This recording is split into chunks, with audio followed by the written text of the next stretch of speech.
Hello दोस्तों, स्वागत है आप सभी का हमारे यूट्यूब चैनल पर। और आज की इस वीडियो में हम डिस्कस करने वाले हैं रिसर्च एप्टीट्यूड को।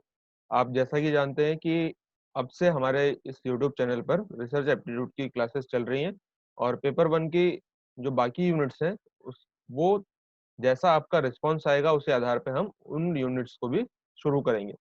आज की इस क्लास में हम कैरेक्टरिस्टिक्स ऑफ रिसर्च को कंटिन्यू कर रहे हैं। कल हमने रिसर्च के मीनिंग और रिसर्च के जो ऑब्जेक्टिव्स होते हैं उनको देखा था। आज हम कैरेक्टरिस्टिक्स को देखेंगे कि रिसर्च के क्या कैरेक्टरिस्टिक्स होते हैं, क्यों रिसर्च की जाती है, क्या रिसर्च मतलब रिसर्च का कैरेक्टरिस्टिक उसका स्वभाव कैसा है, इस चीज को हम यहाँ पे आज डिस्कस करेंगे। ठीक है, तो ये मेरे द्वारा प्रस्तुत किया जा रहा है, अंकित कुमार। तो चलो शुरू करते हैं। सबसे पहले दोस्तों देखिए, एग्जाम में रिसर्च की मीनिंग, ऑब्जेक्टिव और साथ ही साथ कैरेक्टरिस्टिक्स से भी क्वेश्चन आते हैं। और इन तीनों में जो फर्क है, जो अंतर है, वो बहुत ही माइनर सा है। एग्जाम में ये चीजें कंफ्यूज कर जाती हैं। तो सबसे पहले इन तीनों वर्डिंग में हम अंतर समझते हैं कि तीनों का मतलब क्या होता है। ठीक है, मतलब से भी, जो रिसर्च का मीनिंग है उससे भी क्वेश्चन आते हैं, रिसर्च के जो ऑब्जेक्टिव है उससे भी क्वेश्चन आते हैं। आपको 4-5 क्या दे दिए जाएंगे, स्टेटमेंट दे दिए जाएंगे और आपको सेलेक्ट करना होगा कौन सा रिसर्च का मीनिंग है, या फिर आपको ऑब्जेक्टिव सेलेक्ट करने को बोला जाएगा, या फिर आपको उसका करेक्टरिस्टिक चूज करने को कहा जाएगा। तो इन चीजों में, इन तीनों में अलग मतलब होना, अंतर होना बहुत जरूरी है। तो चलिए पहले इनको अंतर समझ लेते हैं, फिर आज हम करेक्टरिस्टिक को आज कंटिन्यू करेंगे। ठीक है, तो सबसे पहले देखिए मीनिंग, ऑब्जेक्टिव और करेक्टरिस्टिक। मीनिंग का क्या मतलब होता है, यहाँ पे आपके सामने क्या लगी हुई है, क्या है ये? कार है। देखिए सपोज दैट, ऐसा तो होगा नहीं, वैसे सपोज करते हैं हम कि इसके बारे में कोई एक ऐसा व्यक्ति है जो नहीं जानता है। तो वो सबसे पहले क्या पूछेगा, क्या जानना चाहेगा कि ये क्या है, ना कि वो ये पूछेगा कि ये क्यों है, ऑब्जेक्टिव क्या है। तो जो मीनिंग होता है, जब हम मीनिंग का आंसर करते हैं, यानी कि अर्थ, इसका अर्थ क्या है, तो हम जानने की कोशिश करते हैं कि वह चीज क्या है। हमें उस चीज के बारे में नहीं पता है, जैसे किसी को अगर इस कार के बारे में नहीं पता होगा तो वो कहेगा ये भाई ये चीज है क्या, क्या है ये चीज। तो सबसे पहले उसको आंसर मिलेगा कि ये कार है, तो उसका अर्थ उसको समझ में आया। अगर किसी चीज का क्या में आंसर फाइंड किया जाता है तो उसका मतलब होता है वहां पे उसकी मीनिंग की बात हो रही है।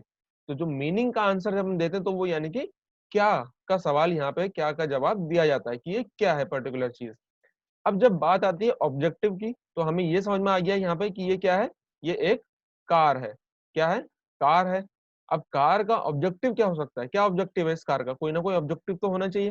तो इस कार का ऑब्जेक्टिव है कि हमें एक स्थान से, एक हमारे डेस्टिनेशन से दूसरे स्थान तक, दूसरे डेस्टिनेशन तक हमें पहुंचा दे। और ना सिर्फ पहुंचा दे बल्कि काफी तेजी से पहुंचा दे।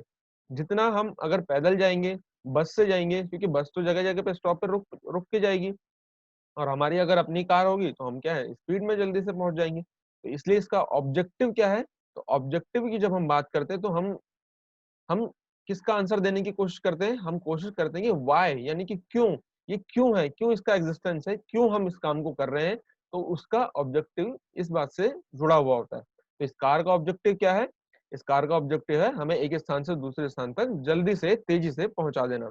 वैसे ही कैरेक्टरिस्टिक्स, जब हम कैरेक्टरिस्टिक्स की बात करते हैं तो हम हाउ, यानी कैसे, या फिर कैसा है, ये कार कैसी है, हम कैसे का सवाल का जवाब देने की कोशिश करते हैं, यानी कि ये कार कैसी है। तो हमें जवाब मिलेगा कार बहुत अच्छी है, बहुत अच्छी है, बहुत प्यारी है, बहुत कॉस्टली है और बहुत स्पीड में चलती है।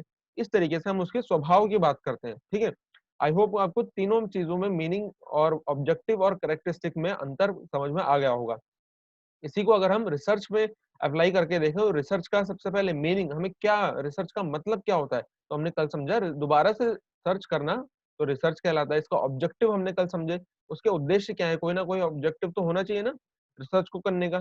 तो हमने करने के हमारे क्या ऑब्जेक्टिव होते हैं, किन सवालों के जवाब को फाइंड करना, प्रॉब्लम को सॉल्व करना, नई नई थ्योरीज को बनाना, ठीक है, और हाइपोथेसिस बनाना, जो नई प्रॉब्लम्स हैं उन प्रॉब्लम्स का सॉल्यूशन करना हमारा ऑब्जेक्टिव होता है।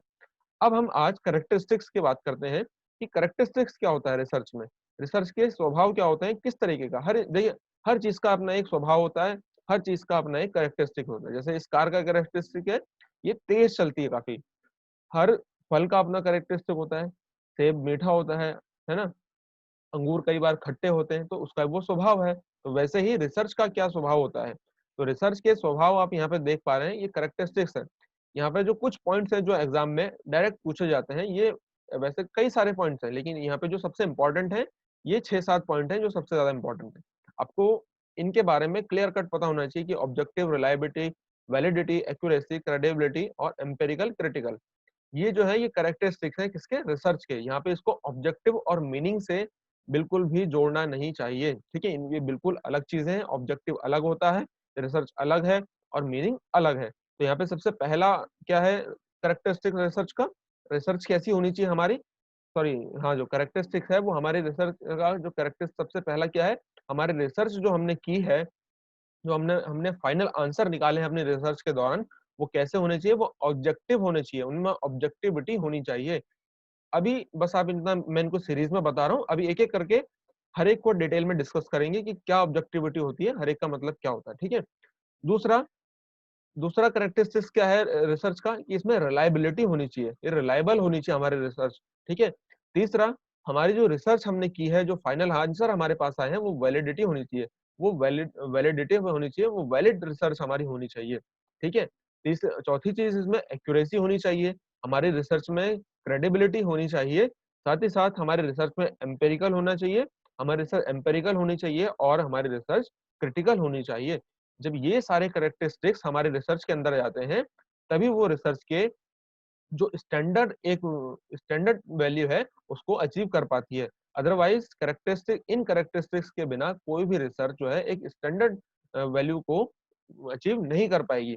हमारे रिसर्च में जब हम आगे रिसर्च करेंगे, आगे जाके पीएचडी में अपने एग्जाम निकल जाने के बाद, तो हमारी जो रिसर्च हम कर लेंगे उसके हम उसमें ये जो पॉइंट्स हैं उसके अंदर इंक्लूड होने चाहिए उस रिसर्च के अंदर, ठीक है।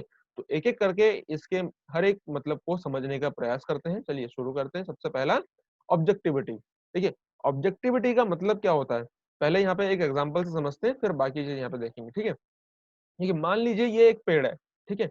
ऑब्जेक्टिविटी का मतलब होता है किसी भी सवाल का एक क्लियर कट आंसर दे देना, ठीक है। ऐसा नहीं कि हम ये कह रहे हैं कि जैसे आपसे कोई पूछ ले, मान लीजिए कि आपको फल पसंद है, फलों में कोई एक, जैसे कि आम, आपको आम पसंद है, तो आप कहने लगे, नहीं मुझे पसंद है, नहीं भी पसंद है, खाता भी हूँ, नहीं भी खा भी लेता हूँ। तो ऐसा जो आंसर है ये ऑब्जेक्टिविटी नहीं कहलाएगी। ऑब्जेक्टिविटी क्या है, क्लियर कट आंसर एकदम, कि हाँ मुझे पसंद है या फिर नहीं मुझे नहीं पसंद है, ठीक है। तो ये हमारी रिसर्च में सबसे बड़ा कैरेक्टरिस्टिक्स होता है कि हमारे रिसर्च में क्या होनी चाहिए, ऑब्जेक्टिविटी होनी चाहिए, ठीक है। कि अगर हमने कोई फाइनल आंसर निकाले हैं, तो उसके फाइनल आंसर में जो सवाल, जिस सवाल को लेके हमने रिसर्च की थी, उस सवाल का ऑब्जेक्टिव आंसर हमें मिलना चाहिए। ये नहीं कि जैसे मान लीजिए हमने रिसर्च करी कि जो स्मार्ट बोर्ड है, जैसे कल का ही हम अगर एग्जांपल लें, स्मार्ट बोर्ड है वो स्टूडेंट्स के जो नॉलेज है उसको क्या करते हैं, इंक्रीज करते हैं। तो हमारा ये क्वेश्चन था, क्या ये करते हैं या नहीं करते। तो फाइनल हमारा आंसर आना चाहिए या तो हाँ करते हैं या तो फिर नहीं करते। ये हो गया ऑब्जेक्टिव आंसर। लेकिन अगर हम वहीं पे दूसरे तरीके का आंसर दें कि हाँ सर होता है, थोड़ा बहुत फर्क होता है, थोड़ा बहुत नहीं होता है, ये ऑब्जेक्टिव आंसर नहीं होता है। जैसे कि सामने आपके स्क्रीन पे लगा हुआ है, ये एक पेड़ है, तो जाहिर सी बात है ये ऑब्जेक्टिव इसका आंसर क्या होगा रियलिटी में, कि ये एक पेड़ है। लेकिन हर किसी का अपना अपना परसेप्शन होता है। तो ये क्या कह रहा है, पहला व्यक्ति कह रहा है यहाँ पे कि हाँ ये पेड़ हो सकता है, दूसरा कह रहा है नहीं ये सेब हो सकता है, और तीसरा और भी महान है, तीसरा ठीक है वो क्या कह रहा है, नहीं ये एक पैसा है, डॉलर है। तो हर किसी का अपना अपना आंसर है। लेकिन हमारे रिसर्च में ये चीज बिल्कुल नहीं होनी चाहिए। हमारे रिसर्च में क्या होना चाहिए, ऑब्जेक्टिव आंसर होने चाहिए, ताकि हम हर किसी को एक क्लियर आंसर दे सके। कोई भी अगर हमसे पूछे कि इसका फाइनल आंसर क्या आया, तो फाइनल आंसर है यस में या नो में, या फिर हमारा जो भी क्वांटिटेटिव आंसर आता है, तो वो हमारा ऑब्जेक्टिव आंसर आना चाहिए। और ऑब्जेक्टिविटी में हमेशा जो है बायसनेस नहीं होनी चाहिए। बायसनेस क्या होती है, जो हमारी पूर्व धारणाएं होती हैं, ठीक है। किसी चीज के बारे में हमने कोई भी अगर पूर्व धारणा बनाई है कि पर्टिकुलर चीज ये अच्छी है या फिर पर्टिकुलर चीज बहुत बुरी है, तो इस चीज से हमें क्या होना चाहिए, फ्री होना चाहिए। और जो आंसर आ रहे हैं, जो फाइनल वैल्यूज आई हैं, उनको ही हमें ऑब्जेक्टिव तरीके से प्रेजेंट करना चाहिए। ये है ऑब्जेक्टिविटी का मतलब। आई होप कि आपको इसका मतलब समझ में आया होगा, ठीक है। इसके बाद हमारी रिसर्च का एक बहुत ही इंपॉर्टेंट एस्पेक्ट है, बहुत ही इंपॉर्टेंट कैरेक्टरिस्टिक्स होता है, क्या, रिलायबिलिटी। हमारी कैरेक्टरिस्टिक्स में, हमारे जो रिसर्च है उसका, उसकी कैरेक्टर में क्या रिलायबिलिटी होनी चाहिए।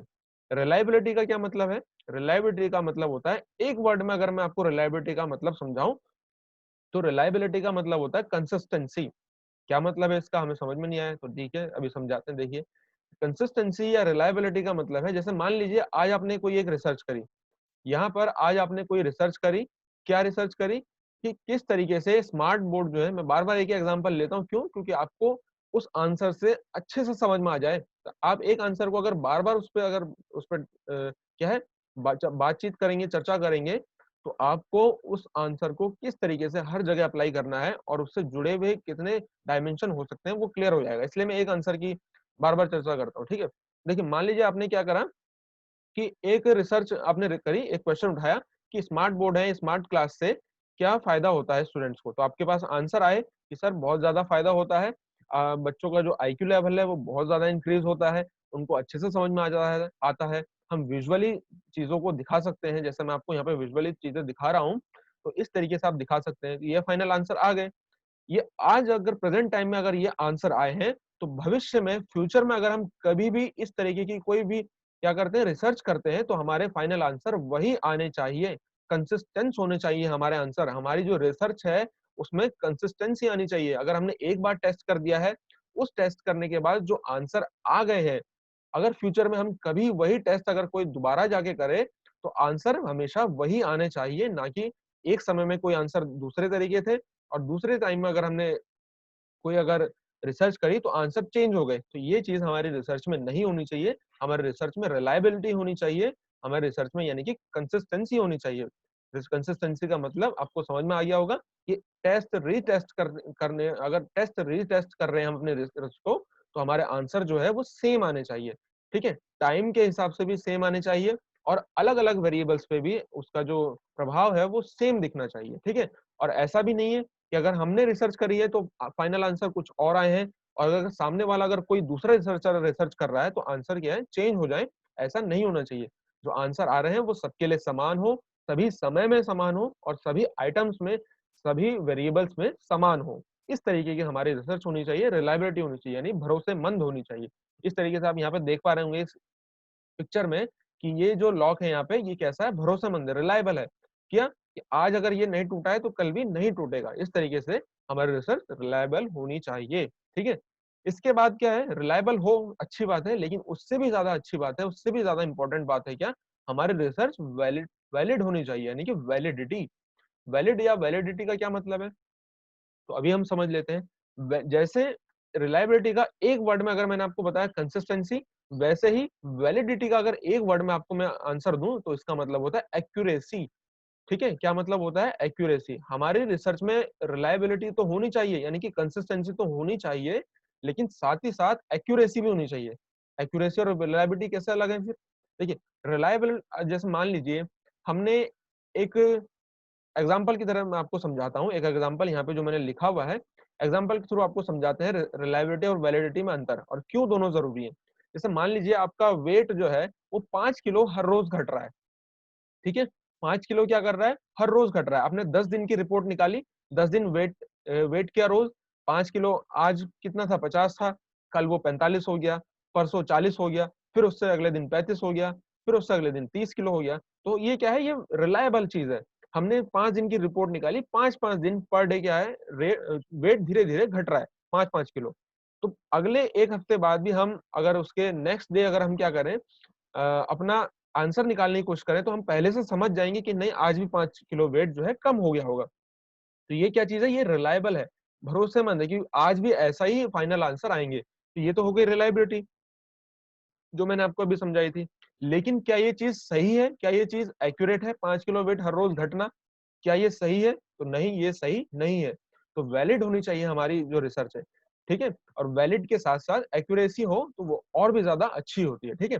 वैलिडिटी होनी चाहिए और एक्यूरेसी होनी चाहिए, ठीक है। ऐसा नहीं है कि हर चीज जो हर चीज जो रिलायबल हो वो हर चीज क्या है, वैलिड हो, ऐसा जरूरी नहीं है। लेकिन वैलिड के साथ साथ एक्यूरेसी होना जरूरी है। हर चीज जो रिलायबल है वो एक्यूरेट नहीं होती है, हर चीज जो रिलायबल है वो हर चीज वैलिड नहीं होती है। वो कैसे, मैंने आपको अभी एग्जांपल समझाया। वेट घटना लगातार क्या है, रिलायबल है, घट रहा है, फाइनल आंसर भी वैसे ही आएंगे, ठीक है। लेकिन वो वैलिड नहीं है, वो मान्य नहीं है, एक्यूरेट नहीं है। गलत है, ठीक है? इतनी इतनी स्पीड से हमारा वेट घटना, ठीक है? तो वैसे ही रिसर्च में क्या है, एक्यूरेसी होनी चाहिए, वैलिडिटी होनी चाहिए कि जो रिसर्च हमने की है वो एक्यूरेसी, उसमें एक्यूरेसी हो। जो प्रोसीजर हमने अपनाए हैं, जो इंस्ट्रूमेंट हमने अपनाए हैं, वो सारे वैलिड हों। ऐसा नहीं है कि हमने किसी और का डेटा को चुराकर अपने रिसर्च में इंक्लूड कर लिया और फिर हमने उसे दिखा दिया, ठीक है? फाइनल उसे क्या है, पब्लिश करवा दिया अपने पेपर में या फिर अपने सेमिनार में हम गए, हमने वही चीज़ें बोल दी। तो ये क्या है, वैलिड नहीं है, ठीक है? तो वैलिडिटी होनी चाहिए। यहाँ पे आप इस माध्यम से आप देख सकते हैं, ये जो डायग्राम आपको यहाँ पे दिख रहे हैं, ठीक है? ये जो पहला डायग्राम है आप देख रहे हैं, ये रिलायबल है, ठीक है? रिलायबल है क्योंकि एक जगह पर ही सारे जो है हमने डॉट्स लगा दिए हैं। लेकिन ये वैलिड नहीं है। वैलिड कहाँ पे होना चाहिए? सेंटर पॉइंट पे वैलिड। जैसे यहाँ पर क्या है, रिलायबल भी है और वैलिड भी है, ठीक है? और बीच के आप देख रहे हैं, ये भी ना ही रिलायबल है, ना ही ये वैलिड है। क्योंकि इसका जो आंसर आ रहे हैं, जो हमारा निशाना लग रहा है, वो अलग-अलग जगह पे है। ना ये रिलायबल है, ना ये वैलिड है, ठीक है? तो इस तरीके से आप रिलायबल और वैलिड में अंतर समझ सकते हैं। इसके बाद है एक्यूरेसी। हमारी जो रिसर्च है उसमें एक्यूरेसी होनी चाहिए, एक्यूरेट होने चाहिए हमारे आंसर। ऐसा नहीं कि हम क्या है, किस तरीके से आंसर दे रहे हैं, जो सब्जेक्टिविटी वाले आंसर दे रहे हैं कि हाँ, ऐसा हो भी सकता है, ऐसा नहीं भी हो सकता है, ठीक है? जो हम स्मार्ट क्लास इस्तेमाल कर रहे हैं, उससे उससे हम क्या है, उससे हमें फ़ायदे हो भी सकते हैं, फ़ायदे नहीं भी हो सकते हैं या इतना फ़ायदा हो सकता है, ऐसे आंसर नहीं। या तो फ़ायदे होंगे या नुकसान होंगे। अगर फ़ायदा हो रहा है तो क्वांटिटेटिव फॉर्म में कितना परसेंट बच्चों की जो आईक्यू लेवल है उसमें इंक्रीज़ हो रहा है, ठीक है? इस तरीके के जो आंसर हैं, हमारे जो सवाल के जवाब हैं, वो स्पेसिफिक वैल्यू होनी चाहिए और स्पेसिफिक वैल्यू के साथ-साथ वो एक्यूरेट होना चाहिए, ठीक है? इस तरीके से आप हमारी जो रिसर्च है इसका ये बहुत बड़ा कैरेक्टरिस्टिक्स होता है। इसके बाद हमारी जो रिसर्च है वो क्या है, क्रेडिबिलिटी होनी चाहिए। क्रेडिबिलिटी का क्या मतलब है? यहाँ पे आप 5 स्टार देख रहे हैं ना? हम जब अमेज़न, फ्लिपकार्ट पे कोई चीज़ खरीदने जाते हैं, तो हम सबसे पहले क्या चेक करते हैं कि इसकी रेटिंग कितनी है? 5 स्टार है, 2 स्टार है, 2.5 स्टार है, कितने हैं? ठीक है? इससे क्या है, हमें उस चीज़ पे, पर्टिकुलर चीज़ पे भरोसा हो जाता है। ठीक है? क्रेडिबिलिटी का मतलब है कितनी वो ज़्यादा ट्रस्टेबल है, ट्रस्टवर्थी है या बिलीवेबल है। ठीक है? जैसे आज मैं आपको कह दूँ, यहाँ पे जैसे दूसरी पिक्चर भी लगी हुई है, ये देख पा रहे हैं आप? ट्रस्ट मी, क्या कह रहा है ये? जैसे मैं आज आपको कहूँ कि आप आइए मुझसे ज्योग्राफी पढ़िए और मेरा एग्ज़ाम जो है वो क्वालीफाई हुआ है, मैं क्वालिफाइड पर्सन हूँ। अब मैं आपको पढ़ा सकता हूँ, एग्ज़ाम के सारे चीज़ों को मैं जानता हूँ। किस तरीके से क्वेश्चन पूछे जाते हैं, किस तरीके से जो है एग्ज़ाम में क्वेश्चन आएँगे, क्या चीज़ें आपको छोड़नी चाहिए, क्या आपको पढ़नी चाहिए, ठीक है? मैं ये सब चीज़ें जानता हूँ। तो आप मुझ पे भरोसा क्यों करेंगे? आप मुझ पे भरोसा तब करेंगे जब मैं आपको अपना सर्टिफ़िकेट दिखाऊँगा, ठीक है? ट्रस्ट होना चाहिए किसी भी चीज़ में, ठीक है? और ट्रस्ट कब आएगा? जब हम अपने फैक्ट्स को इंक्लूड करते हैं, ठीक है? तो हमारी जो अ, रिसर्च है उसमें क्रेडिबिलिटी होनी चाहिए, ठीक है? हमारी जो रिसर्च है उसमें क्या होनी चाहिए? क्रेडिबिलिटी होनी चाहिए और क्रेडिबिलिटी कब आएगी? जब हम अपने रिसर्च में क्या करेंगे? फैक्ट को इंक्लूड करेंगे, डेटा को इंक्लूड करेंगे। हमने अगर एक बनाया है कोई अपना क्वेश्चन, उसके फाइनल अगर आंसर आए हैं कि जो स्मार्ट बोर्ड है उनसे बच्चों के आईक्यू लेवल पे बहुत अच्छा पॉजिटिव इफेक्ट पड़ता है, तो उसको प्रूव करने के लिए हमारे पास फैक्ट होने चाहिए कि पहले जो बच्चे थे, जो ब्लैक बोर्ड में पढ़ा करते थे, उनके परसेंटेज देखिए आप कितने कम हैं। जो स्मार्ट बोर्ड में पढ़ रहे हैं, उनके लगातार किस तरीके से जो परसेंटेज है वो इंक्रीज होता चला जा रहा है। ठीक है? तो इस तरीके से क्रेडिबिलिटी होनी चाहिए हमारी हमारी जो रिसर्च है उसमें, ठीक है? इसको एक और एग्जांपल से अगर हम समझ सकते हैं, अगर हम किसी क्या है, ओशन के बारे में स्पीच दे रहे हैं, ठीक है? और ओशन को हमने ना कभी देखा है, ओशन यानी कि महासागर, और ना हमने कभी ओशन देखा है, ना हमें ओशन के बारे में कोई जानकारी है, और हम महासागर के बारे में स्पीच दिए जा रहे हैं, महासागर ऐसा होता है, वैसा होता है, तो ये क्रेडिबल नहीं होगा। क्रेडिबल कब होगा? जब हमारे पास उसे प्रूव करने के लिए क्या होंगे? फैक्ट होंगे। ठीक है? कि हम कभी महासागर में गए हैं, ठीक है? या फिर हम कभी बीच के पास हम रहे हैं, तो हमें उसके बारे में पता होगा। वैसे ही जब हमने क्या है, रिसर्च करी है, तो रिसर्च करते हुए अगर हमने क्या है, सर्वे किया है या फिर लिटरेचर रिव्यू भी किया है, तो हमें उस पर्टिकुलर चीज़ के बारे में क्या है, अच्छे से पकड़ होगी, अच्छे से पता होगा। तो हमारी रिसर्च ऐसे ही फैक्ट के बेसिस पे क्रेडिबल बनती है और हमारी रिसर्च है उसमें क्या होनी चाहिए? क्रेडिबिलिटी होनी चाहिए, ठीक है? इसके अलावा हमारी जो रिसर्च है वो क्या होनी चाहिए? एम्पिरिकल होनी चाहिए। एम्पिरिकल का क्या मतलब है? एम्पिरिकल का मतलब है एक्सपेरिमेंट और एक्सपीरियंस। ये जो शब्द है एम्पिरिकल, ये ग्रीक वर्ड से निकला हुआ है, ठीक है? ग्रीक एक फिलोसोफर हुआ करते थे, फिलोसोफर, ज्योग्राफर इमैनुअल कांट, उनका दिया हुआ शब्द है ये, ठीक है।